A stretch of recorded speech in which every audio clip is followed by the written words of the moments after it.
মই সমূহ ৰাজ্যক মই আহ্বান জনাম যাতে আজি সকলোৱে নিৰ্দিষ্ট সময়সীমাৰ ভিতৰত নিজৰ যি নাগৰিকত্বৰ অধিকাৰ সাব্যস্ত কৰাৰ এই সুযোগ তেওঁলোকে নিজৰ নাগৰিকত্বৰ অধিকাৰ সাব্যস্ত কৰি আজি যাতে ভোটদান প্ৰক্ৰিয়াত অংশগ্ৰহণ কৰে। আমি সকলোৱে এজন গৌৰৱান্বিত ভাৰতীয় আৰু আমি আটাইতকৈ জানো যে সমগ্ৰ পৃথিৱীৰ ভিতৰতে আটাইতকৈ লাৰ্জেষ্ট এণ্ড আটাইতকৈ মেচিয়ৰ ডেমক্ৰেচি হৈছে ভাৰতবৰ্ষ আৰু আমি খুব সৌভাগ্যৱান যে এই ভাৰতবৰ্ষৰ এজন নাগৰিক হিচাপে গণতন্ত্ৰৰ যিটো এই উৎসৱ নিৰপেক্ষ আৰু যি নিকা নিৰ্বাচন ভাৰতত হৈ আহিছে বা এবাৰো ইলেকশ্যন কমিশ্যনে খুব সুন্দৰভাৱে নিৰ্বাচনী প্ৰক্ৰিয়া চলাবৰ কাৰণে যিখিনি প্ৰয়োজনীয় ব্যৱস্থা কৰিছে আমি সকলোৱে সন্তুষ্ট আৰু মই পুনৰাই সমূহ ৰাজ্যক জাতি বৰ্ণ ধৰ্ম নিৰ্বিশেষে আৰু আটাইতকৈ ডাঙৰ কথা দেশৰ যুৱ প্ৰজন্ম দেশৰ মহিলা শক্তি মই সকলোকে আহ্বান জনাম যাতে তেওঁলোকে নিৰ্দিষ্ট সময়সীমাৰ ভিতৰত নিজে ভোটদান কৰাৰ লগতে তেওঁলোকৰ ওচৰ চুবুৰীয়া তেওঁলোকৰ পৰিয়ালৰ তেওঁলোকৰ বন্ধু বান্ধৱ সকলোকে লৈ পেলাই আজি যাতে সম্পূৰ্ণ 100% ভোটদান কৰি পেলাই আমাৰ নাগৰিকত্বৰ যি অধিকাৰ সাব্যস্ত কৰাৰ এই মহান সুযোগ সংবিধানে আমাক প্ৰদান কৰিছে এই সংবিধান প্ৰদত্ত অধিকাৰ আমি সাব্যস্ত কৰি ভাৰতবৰ্ষৰ উন্নয়নত আমি যাতে সকলোৱে আগবাঢ়ি যাব পাৰোঁ তাৰ কাৰণে মই আহ্বান জনাইছোঁ।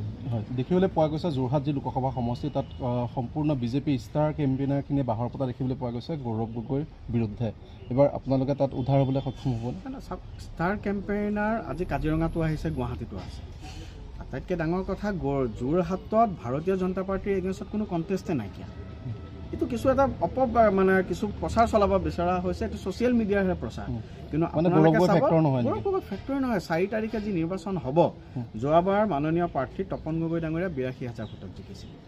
এইবাৰ তপন গগৈ ডাঙৰীয়া তাতকৈ দুগুণ অধিক হাৰত বিজয়ী হ'ব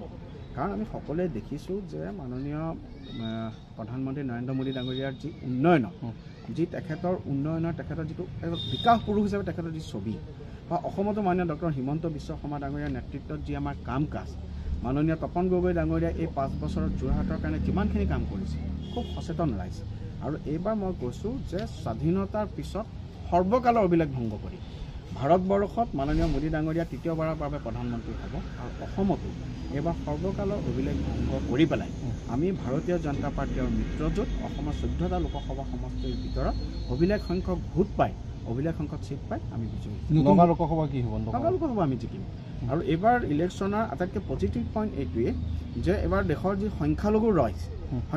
ৰাইজ ভাৰতীয় জনতা পাৰ্টীৰ লগত আছে মিত্ৰজোঁটৰ লগত আছে গতিকে সকলো দিশৰ পৰাই আপোনালোকে চাব যে আপোনালোকে ইমান সৰুৰ পৰা ব্যক্তিগতভাৱে নিৰ্বাচন দেখি আহিছে আজিৰ যিটো আক্ষৰিক অৰ্থত প্ৰতিদ্বন্দ্বীহীন নিৰ্বাচন আজিৰ দিনত আপোনালোকে চাওক যে গৌৰৱ গগৈ ডাঙৰীয়াৰ কথা আমি কৈ আছোঁ গৌৰৱ গগৈ ডাঙৰীয়াৰ নিৰ্বাচনী হেৰিত কিমান মানুহ হৈছে তাতকৈ আমাৰ বুথত বেছি মানুহ হৈ আছে প্ৰথম কথা। দ্বিতীয় কথা ভাৰতীয় জনতা পাৰ্টীয়ে প্ৰতিটো নিৰ্বাচন